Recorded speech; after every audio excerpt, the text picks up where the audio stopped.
Well, thank you very much. It's an honor to be here. What a great place. What a great place, but more importantly, what great people. I want to thank His Royal Highness, the Crown Prince, for that incredible introduction. He's an incredible man. Known him a long time now. There's nobody like him. Thank you very much. Appreciate it very much, my friend. And it's a tremendous honor to return to this beautiful kingdom and be welcomed back with such extraordinary generosity and warmth. I've never forgotten the exceptional hospitality showed to us by King Solomon, who's just, we talk about a great man. That is a great man. That is a great man, a great family. Now, that visit took place exactly 8 years ago. The graciousness of the royal family and the Saudi people is really unsurpassed, no matter where you go. Let me also thank the countless ministers, government officials, business leaders, and distinguished guests for that warm welcome. Very warm, and I know so many of you. I'd like to call out all of your names, but we have a lot of problems. We'd be here for a long time. We don't want that, so don't be upset. With this historic state visit, we celebrate more than 80 years of close partnership between the United States and the Kingdom of Saudi Arabia. Ever since President Franklin Roosevelt met with King Solomon's father, King Abdul Aziz, aboard the USS Quincy in 1945, the U.S.-Saudi relationship has been a bedrock of security and prosperity. Today we reaffirm this important bond, and we take the next steps to make our relationship closer, stronger, and more powerful than ever before. It is more powerful than ever before.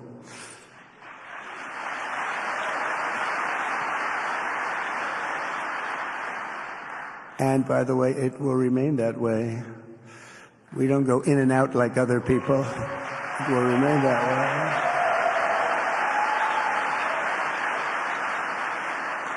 I've come this afternoon to talk about the bright future of the Middle East, but first let me begin by sharing the abundance of good news from a place called America.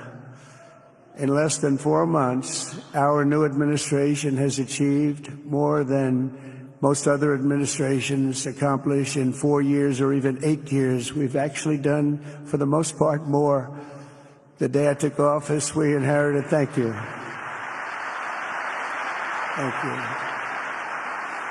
The day I took office, we inherited a colossal invasion on our southern border, an invasion like you'd never want to see here. Nobody should ever want to see it. But within weeks, we slashed illegal border crossings to an all-time low, down 99.999%. That's good, even for this great gentleman standing right in front of me. That's a good number. We had hundreds of thousands of people. They came in at the same time last year, and last month we had, in this massive border, 3 people that got in. That's quite a difference, and we have no choice but to get a lot of the people that came in because they were not the best people. They were, in many cases, very bad people. We're getting them out. We're getting them out very fast. We're bringing them back to where they came from. We have no choice. After years of military recruiting shortfalls, enlistments in the U.S. Armed Forces are now the highest in 30 years because there is such an incredible spirit in the United States of America. We have tremendous spirit again. Just about a year ago, it was a big story, front page on every paper all over the world, that nobody wanted to enlist in our military, meaning we were way under enlisted. And just last week it came out that we had the strongest enlistment. They say 30 years, but probably it's maybe ever. They don't go back that far. It's the best, and that includes police officers, firemen, everything else. Is a great spirit in the United States right now. A brand new poll from Rasmussen just showed that the number of Americans who believe the nation is on the right track, they have a right track, wrong track, is now the highest in over 20 years. And it hasn't been anything like this because for many years it was the wrong track. And I can tell you for the last 4 years it was definitely the wrong track. But it's the highest it's been in many, many years. We renamed the Gulf of Mexico into the Gulf of America. That was very popular, other than perhaps with Mexico. And most importantly for the people in this room, the days of economic misery under the last administration are rapidly giving way to the greatest economy in the history of the world. We are rocking. The United States is the hottest country, with the exception of your country, I have to say, right? I'm not going to take that on. No, Mohammed, I'm not going to take that on. Wouldn't that be a terrible thing if I made that full statement? But I will not do it. You're hotter. At least as long as I'm up here, you're hotter. But groceries, gasoline, energy, and all other prices are down with no inflation. We have no inflation, and in a few short weeks, we've created 464,000 brand new jobs. Think of that. It's almost 500,000 jobs created just in a matter of weeks. We just reached a historic trade agreement with the United Kingdom, and over the weekend we reached a breakthrough agreement with China. Both outstanding deals. China's agreed. We have to get it down. We have to get the little details down. And Scott, you're going to work on that very hard, but China's agreed to open up to the United States for trade and everything else. But they have to do it, so we'll see what happens. But we had a very, very good meeting with both of those countries. We are cutting 10 old regulations for every new regulation. We're getting rid of all of the red tape that is so many, frankly, countries, as they get older, they develop a lot of red tape, and we're getting rid of it. We're getting rid of it at record levels. And I'm pleased to report that the United States Congress is on the verge of passing the largest tax cut and regulation cut in American history. We think we're in good shape to get that. And if we get that, that will be like a rocket ship for our country. In the first quarter of the year, the investment in America was up an astounding 22%. More than $10 trillion of new investments have been announced or are coming just since the election on November 5th. So think of that. In a very short period of time, we have over $10 trillion, and it could be much higher than that. Not everybody comes to the White House to have a news conference that they're going to be opening up in America, but they're all coming in at numbers that we've never seen before. If you take a look at other presidencies, they wouldn't do $1 trillion sometime in years. We did this in essentially 2 months because you have to say we got into office and they gave me about a month to clean up and fix up the Oval Office, and after that we started working. And the money is pouring in, the jobs are pouring in, the companies are pouring into our country like we've never seen before. There's never been anything like it. And we let other people tariff us into losing a lot of money and a lot of jobs, and now we're tariffing them.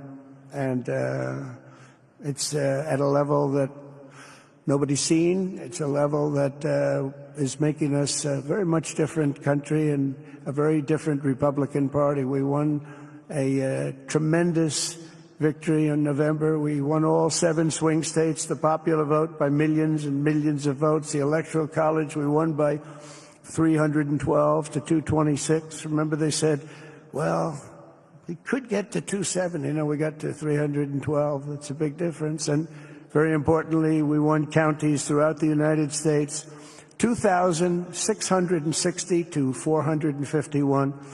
That's why when you look at a map, they're all red. The whole country is red. Red stands for Republican. From the moment on and from the moment we started, we've seen wealth that just poured and is pouring back into America. Apple is investing $500 billion. NVIDIA is investing, and I see my friend is here. Jensen, that's very good, wherever you may be. I thank you very much, because he's putting in $500 billion. TSMC is investing.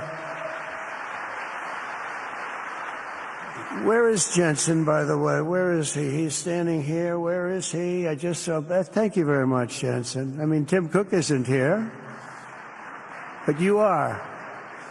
What a job you've done. He said he's got 99% of the chip market. I don't know. That's not easy to beat, but what a job you've done. Thank you. We are proud to have you in our country. You know that.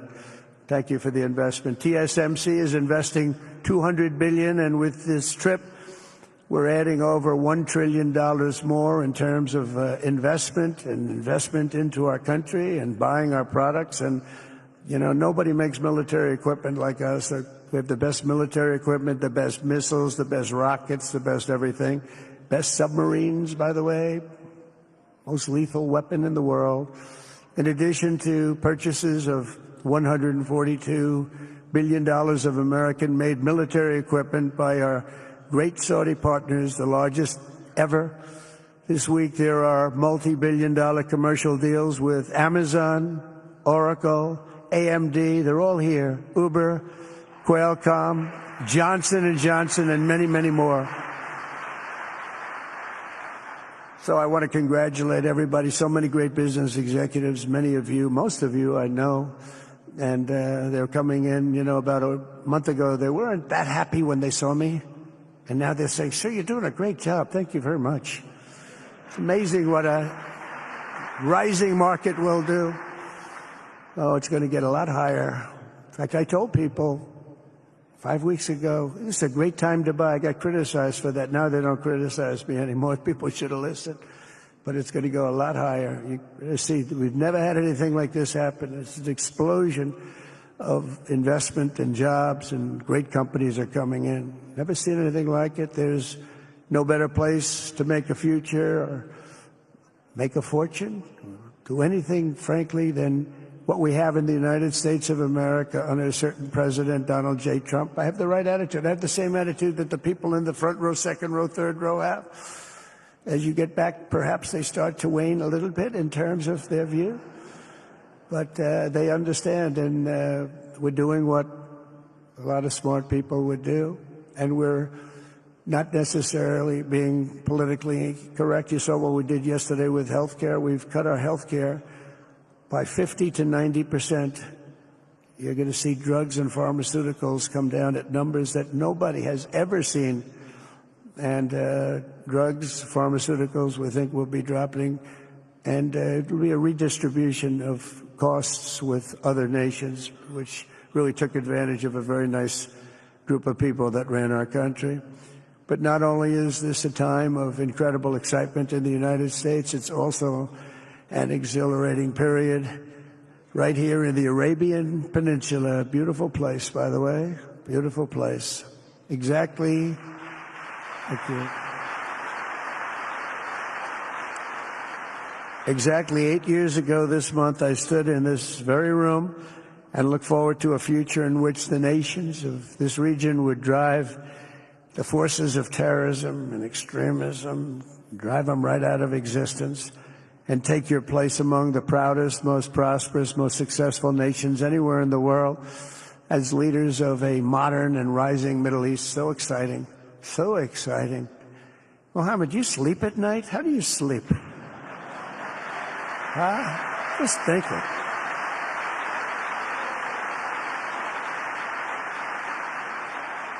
What a job. He tosses and turns like some of us. Tosses and turns all night. How do I make it even better all night? It's the ones that don't toss and turn. They're the ones that will never take you to the promised land, won't they? But you have done some job. True. But critics doubted that it was possible what you've done. But over the past 8 years, Saudi Arabia has proved the critics totally wrong. The transformation that has occurred even by these incredible business leaders. I mean, you had the biggest leaders in business anywhere in the world standing right before us. But the transformation that has occurred under the leadership of King Salman and Crown Prince Mohammed has been truly extraordinary. Such a thing has, I don't think, ever happened before. I've never seen anything at that scale happen before. And I guess, you know, maybe you could say the United States is doing pretty well too, but I don't think too many people have seen that happen before. Majestic skyscrapers, the towers that I see, the difference between now and 8 years ago. And 8 years ago was very impressive, but the towers that I see rising, some of the exhibits that I was shown by Mohammed, what I've seen there is just an amazing, it's amazing process, amazing genius by so many people, architecture, but I have a feeling I know where many of those ideas came from. Happens to be sitting right in this room right before me, but the towers and all of the different, I've seen a lot of different towers. I didn't think there's any version of a tower that I haven't seen in one form or another. Well, I just passed 4 exhibits. I have never seen anything like any of them. So it's going to be very exciting. And they sit among the ancient wonders of a growing and exciting city. It's really amazing. Riyadh is becoming not just a seat of government, but a major business, cultural, and high-tech capital of the entire world. The World Cup is here. Johnny, just stand up, John. Johnny, thank you, Johnny.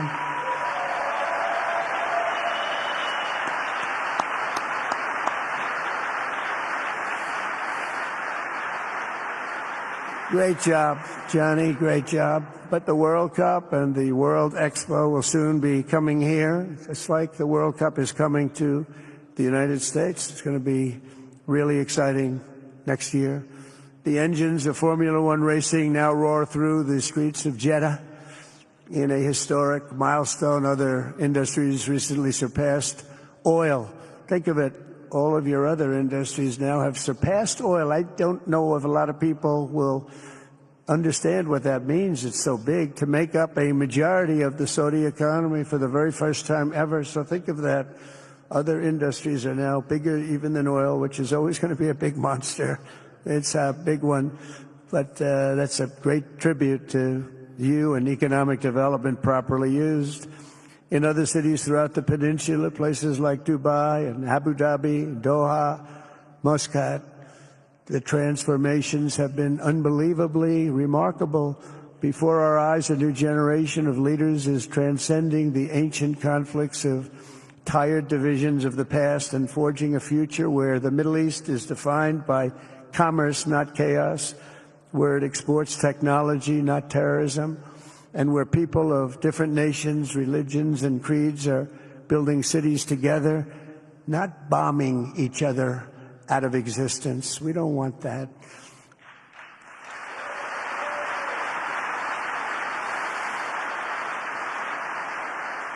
And it's crucial for the wider world to note this great transformation has not come from Western interventionists or flying people in beautiful planes giving you lectures on how to live and how to govern your own affairs. No, the gleaming marvels of Riyadh and Abu Dhabi were not created by the so-called nation builders, neocons, or liberal nonprofits like those who spent trillions and trillions of dollars failing to develop Kabul, Baghdad, so many other cities. Instead, the birth of a modern Middle East has been brought by the people of the region themselves, the people that are right here, the people that have lived here all their lives, developing your own sovereign countries, pursuing your own unique visions and charting your own destinies in your own way. It's really incredible what you've done. In the end, the so-called nation builders wrecked far more nations than they built, and the interventionists were intervening in complex societies that they did not even understand themselves. They told you how to do it, but they had no idea how to do it themselves. Peace, prosperity, and progress ultimately came not from a radical rejection of your heritage, but rather from embracing your national traditions and embracing that same heritage that you love so dearly.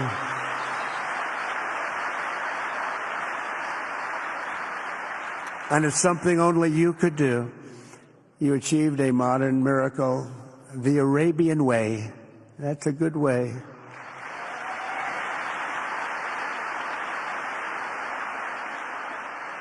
Today, the Gulf nations have shown this entire region a path towards safe and orderly societies with improving quality of life, flourishing economic growth, expanding personal freedoms, and increasing responsibilities on the world stage.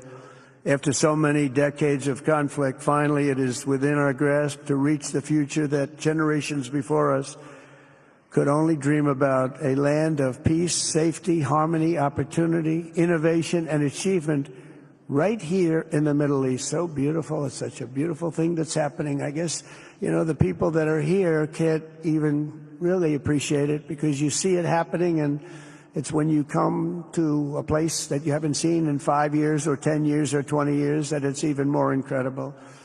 When I left office just over 4 years ago, that future seemed almost impossible, what you've done. Together we had obliterated the killers of ISIS. We wiped them out, terminated its founder and leader, al-Baghdadi. We had healed the divide in the Gulf Cooperation Council, it's a very big deal, and united the nations of the region to stand against the enemies of all civilization. We'd imposed unprecedented sanctions on Iran and starved the regime of resources to fund terror. They were unable to fund anything because they had no money left. They had no money. But the new administration came in and let them have a lot of money, and you saw what happened. It was not money well spent. And with the historic Abraham Accords that we're so proud of, all the momentum was aimed at peace, and it aimed very successfully. It's been an amazing thing, the Abraham Accords, and it's my fervent hope, wish, and even my dream that Saudi Arabia, a place I have such respect for, especially over the last fairly short period of time, what you've been able to do, but we'll soon be joining the Abraham Accords. I think it'll be a tremendous tribute to your country, and it will be something that's really going to be very important for the future of the Middle East.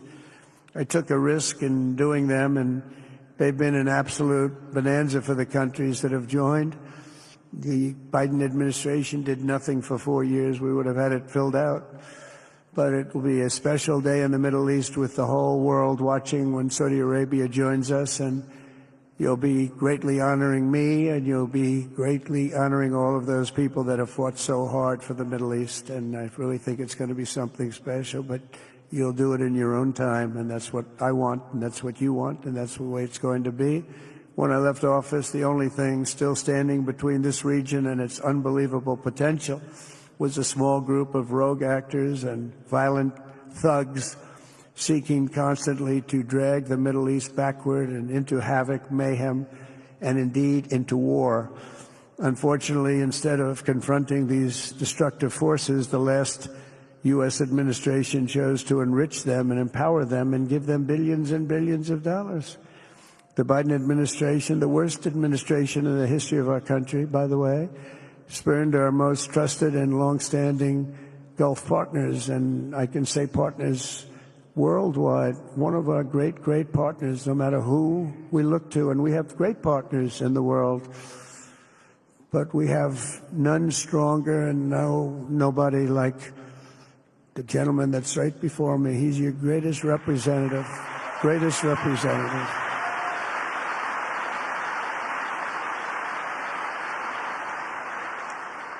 And if I didn't like him, I'd get out of here so fast. You know that, don't you? He knows me well. I do. I like him a lot. I like him too much. That's why we give so much, you know? Too much. I like you too much. Great guy. They lifted sanctions on Iran in exchange for getting nothing, and sent the regime tens of billions of dollars to fund terror and death all over the world. And they laughed at him. They laughed at our leader. And they're still laughing at our leader. They thought him a fool. And they made nothing but trouble ever since, including the funding of October 7th, one of the worst days ever in the history of the Middle East. Horrible day. Biden removed the Houthis from the list of foreign terrorist organizations, even while missiles and drones were being launched right here at your beautiful city of Riyadh, and launched at ships if they happened to be sailing in the wrong location. The Biden administration's extreme weakness and gross incompetence derailed progress toward peace, destabilized the region, and put at risk everything we had worked so hard to build together. And when you think of the great achievements that you've made, to do it in light of a pretty hostile administration, an administration that was not a believer, it makes your achievements even greater. Makes them even greater, you know that. But in a few short months since taking office, we have achieved the swift return of American strength at home and abroad, now working with the vast majority of people in this region who seek stability and calm. Our task is to unify against the few agents of chaos and terror that are left and that are holding hostage the dreams of millions and millions of great people. The biggest and most destructive of these forces is the regime in Iran, which has caused unthinkable suffering in Syria, Lebanon, Gaza, Iraq, Yemen, and beyond. There could be no sharper contrast with the path you have pursued on the Arabian Peninsula than the disaster unfolding right across in the Gulf of Iran. Think of that. They wanted to name it that. I said, they're not going to let them do that. Do you mind if I stop that? I stopped it. We're not going to let that happen.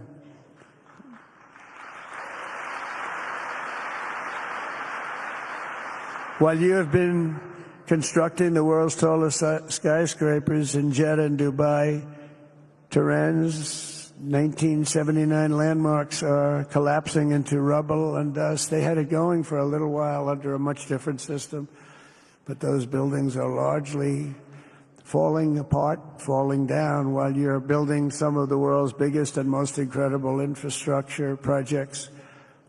Buildings, all sorts of things you're building that nobody's ever even seen before. Iran's decades of neglect and mismanagement have left the country plagued by rolling blackouts lasting for hours a day. All the time you hear about it. While your skill has turned dry deserts into fertile farmland, Iran's leaders have managed to turn green farmland into dry deserts as their corrupt water mafia, let's call it the water mafia, causes droughts and empty riverbeds. They get rich, but they don't let the people have any of it. And then, of course, there's the key difference at the root of it all. While the Arab states are focused on becoming pillars of regional stability and world commerce, Iran's leaders have focused on stealing their people's wealth to fund terror and bloodshed abroad. Most tragic of all, they have dragged down an entire region with them. Countless lives were lost in the Iranian effort to maintain a crumbling regime in Syria. Look at what happened with Syria. In Lebanon, their Hezbollah proxies have pillaged the hopes of a nation whose capital, Beirut, was once called the Paris of the Middle East. Can you imagine? All of this misery and so much more was entirely avoidable, absolutely avoidable. And Mohammed knew that. He knew that. Smart people knew that. If only the Iranian regime had focused on building their nation up instead of tearing the region down. Yet I'm here today not merely to condemn the past chaos of Iran's leaders, but to offer them a new path and a much better path toward a far better and more hopeful future. As I've shown repeatedly, I am willing to end past conflicts and forge new partnerships for a better and more stable world, even if our differences may be very profound, which obviously they are in the case of Iran. I have never believed in having permanent enemies. I am different than a lot of people think. I don't like permanent enemies, but sometimes you need enemies to do the job, and you have to do it right. Enemies get you motivated. In fact, some of the closest friends of the United States of America are nations we fought wars against in generations past, and now they're our friends and our allies. I want to make a deal with Iran. If I can make a deal with Iran, I'll be very happy if we're going to make your region and the world a safer place. But if Iran's leadership rejects this olive branch and continues to attack their neighbors, then we will have no choice but to inflict massive maximum pressure drive Iranian oil exports to zero like I did before. If you know that, they were a virtually bankrupt country because of what I did. They had no money for terror. They had no money for Hamas or Hezbollah, and take all action required to stop the regime from ever having a nuclear weapon. Iran will never have a nuclear weapon.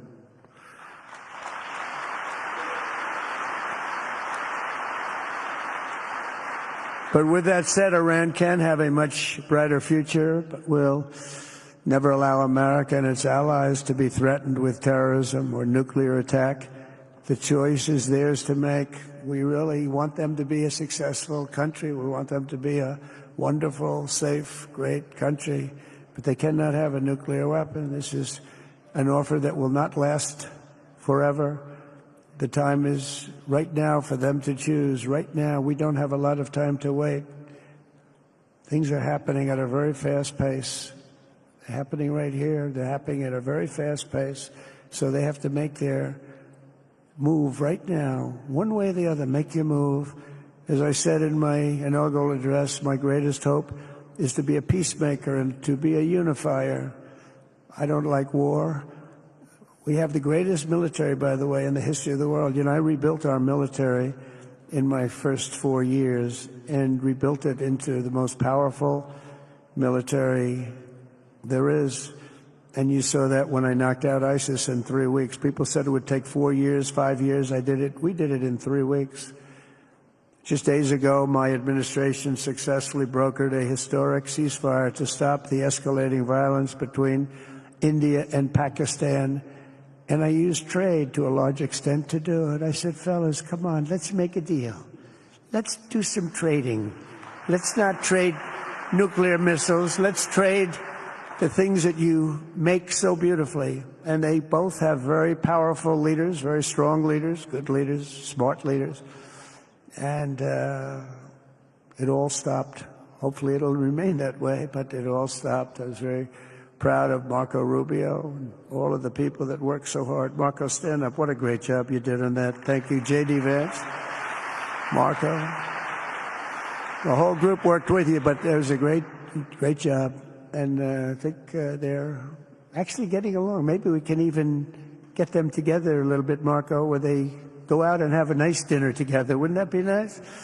But we've come a long way, and it could be, you know, millions of people could have died from that conflict that started off small and was getting bigger and bigger and bigger by the day. I've also been working relentlessly to end the terrible bloodshed between Russia and Ukraine, and very importantly, talks are being held in Turkey later this week, probably on Thursday, and they could produce some pretty good results. Our people are going to be going there. Marco's going to be going there. Others are going to be going, and we'll see if we can get it done. 5,000 people, young people for the most part, soldiers from Ukraine, soldiers from Russia. They're not from here and they're not from the United States, but they're souls. They're souls. I think usually, mostly, they're young, beautiful souls that left their parents waving goodbye, left their brothers and sisters. Goodbye, I'll see you soon. And they got blown to pieces. 5,000 on average a week are dying, and people are dying elsewhere in the region, but tremendous numbers like we haven't seen since World War II are dying, and I want to stop it. I want to stop it. It's a horrible war. Would have never happened if I were president. That's a war that would have never happened. October 7th would have never happened if I were president, because Iran had no money to pay Hamas or anybody else. They had no money. They were not looking to take care of them. They had to take care of themselves. They had no money. We stopped their oil effectively with the embargoes and sanctions. But let me take this opportunity to thank the Kingdom of Saudi Arabia for the constructive role that you've played in facilitating the Ukraine talks. And it really is, you've been amazing. You've made everything available to us. Thank you very much. Thank you. And if we get that settled, we'll pay a special tribute to what you've done. You really did lay a great groundwork. Thank you very much. Appreciate it. The West should not be dragging itself backward into another endless war in Europe, yet another endless war. We should stop the killing and work together to address the biggest long-term threats as one unbeatable team. Think of us as an unbeatable team. I mean, when you look at what you've done here, that's much more difficult than stopping stupidity. Think of it. It's stupidity. What you've done is much more difficult, and you did it better than anybody else has ever done it. As President of the United States, my preference will always be for peace and partnership whenever those outcomes can be achieved. Always. It's always going to be that way. Only a fool would think otherwise. In recent years, far too many American presidents have been afflicted with the notion that it's our job to look into the souls of foreign leaders and use U.S. policy to dispense justice for their sins. They loved using our very powerful military, and now it's really the most powerful it's ever been. We just are getting a budget approved, $1 trillion, highest budget we've ever had in history for military, $1 trillion. And we're getting the greatest missiles, the greatest weapons. And, you know, I hate to do it, but you have to do it because we believe in peace through strength. You have to have the strength, otherwise bad things could happen. But hopefully we'll never have to use any of those weapons. Seems to be an awfully big waste of money if you're never going to use them, but hopefully we'll never have to use them because the destructive power of some of those weapons are like nobody's seen before. I believe it is God's job to sit in judgment, my job to defend America, and to promote the fundamental interest of stability, prosperity, and peace. That's what I really want to do. I will never hesitate to wield American power if it's necessary to defend the United States or to help defend our allies.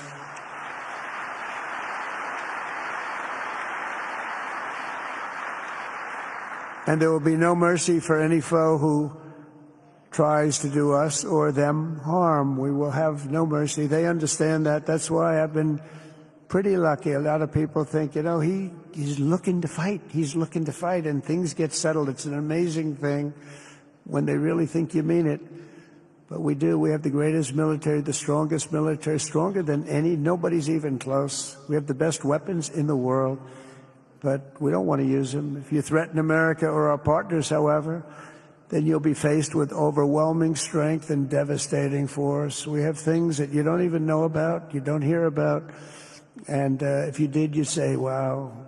In recent weeks following repeated attacks on American ships and freedom of navigation in the Red Sea, the United States military launched more than 1,100 strikes on the Houthis in Yemen.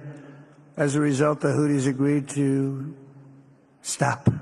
They said, we don't want this anymore. It's the first time you've heard that from them, too. They're tough. They're fighters. But just days ago, we were asked to cease targeting commercial. They were not going to be targeting commercial ships in any way, shape, or form, or anything American. And they were very happy that we stopped. But we had 52 days of thunder and lightning like they've never seen before. This was a swift, ferocious, decisive, and extremely successful use of military force. Not that we wanted to do it, but they were shooting down ships. They were shooting at you. They were shooting at Saudi Arabia. We don't want them shooting at Saudi Arabia if that's okay. So we hit them hard. We got what we came for, and then we got out. Since January 20th, the U.S. military has terminated 83 terrorist leaders operating across Iraq, Syria, and Somalia, including ISIS's #2 global leader. You read about that just recently. With the help of Pakistan, we apprehended the ISIS terrorists responsible for the attack on 13 American service members at Abbey Gate, that horrible, horrible disaster. During this Afghanistan withdrawal, you know, that's another thing that we don't even think about so much anymore. 13 died, but 42 were horribly wounded. But hundreds of people died overall, because I count the people on the other side. Hundreds of people just grossly incompetent. It's probably why Putin decided to go into Ukraine, something he never would have done if I were president. But we wouldn't have had the problems of October 7th if I were president. We wouldn't have had Ukraine, Russia if I were president. We wouldn't have had Abbeygate because there wouldn't have been any reason we were getting out, but we were getting out with dignity and with strength and power. But the way they got out was not good. I think it was the most embarrassing moment in the history of our country. And we've been working tirelessly to bring back all hostages held by Hamas. We brought back a lot already, but we're bringing back more. This weekend, we successfully negotiated the release of the last American hostage, Edan Alexander. Just came out a few hours ago, and we continue to work to get that war ended as quickly as possible. It's a horrible thing that's taking place. All civilized people must condemn the October 7th atrocities against Israel, which would never have happened again if you had probably a different president, but definitely if you had me as president. The people of Gaza deserve a much better future, but that will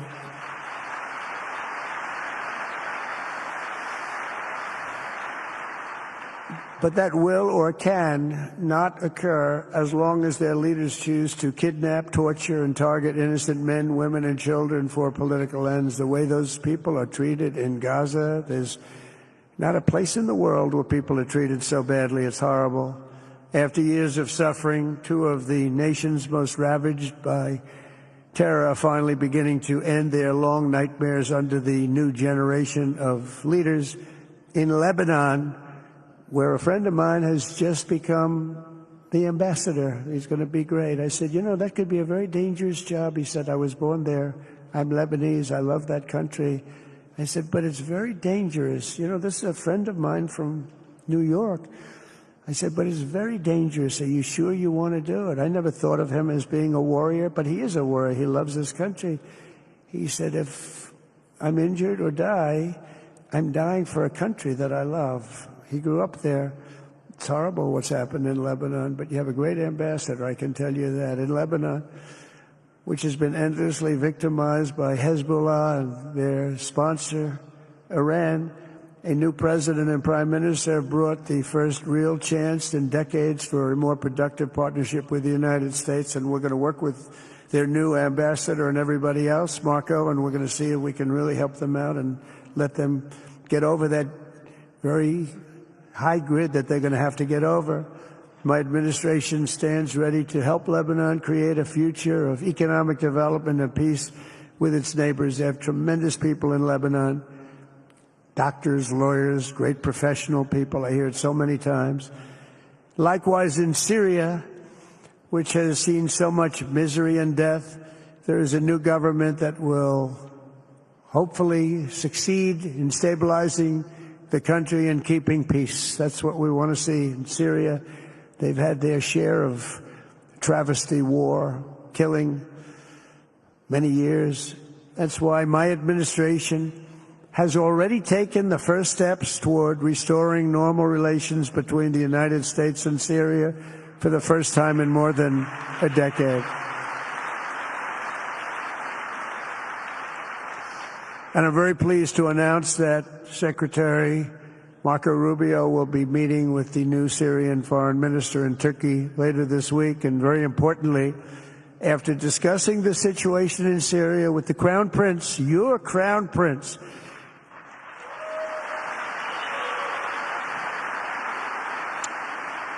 and also with President Erdogan of Turkey, who called me the other day and asked for a very similar thing, among others, and friends of mine, people that I have a lot of respect for in the Middle East, I will be ordering the cessation of sanctions against Syria in order to give them a chance at greatness.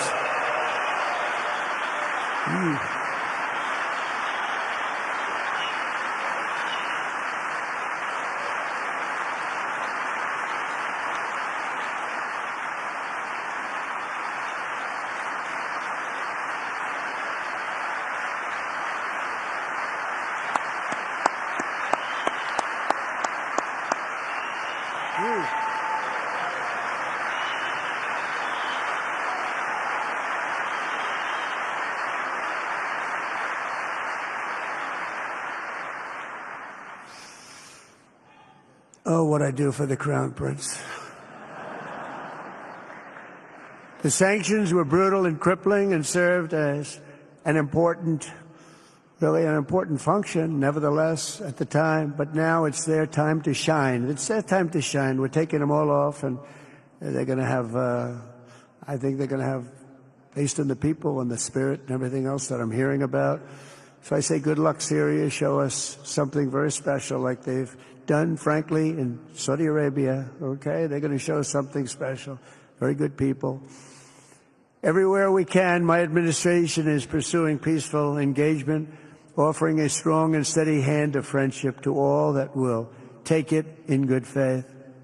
Together we have made unprecedented strides and tremendous progress, and we're still just at the dawn of the bright new day that awaits for the people of the Middle East, the great, great people of the Middle East.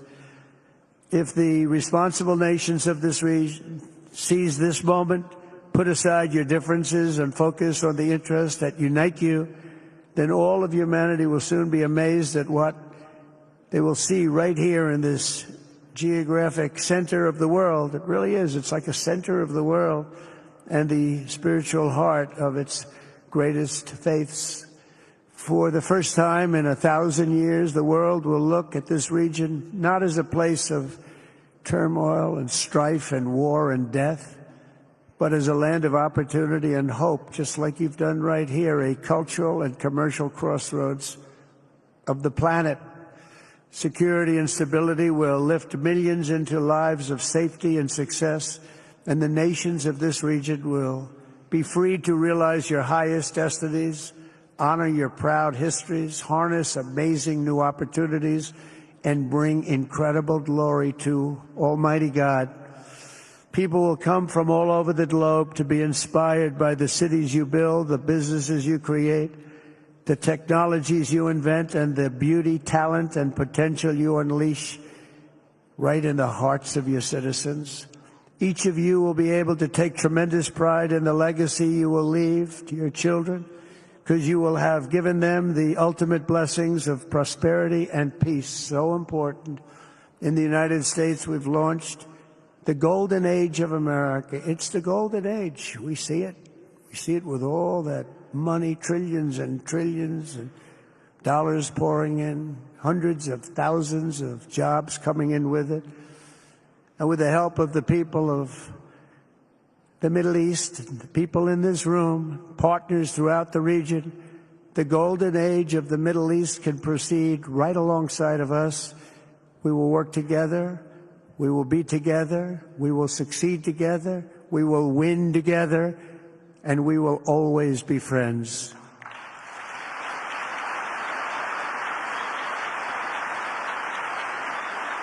Thank you.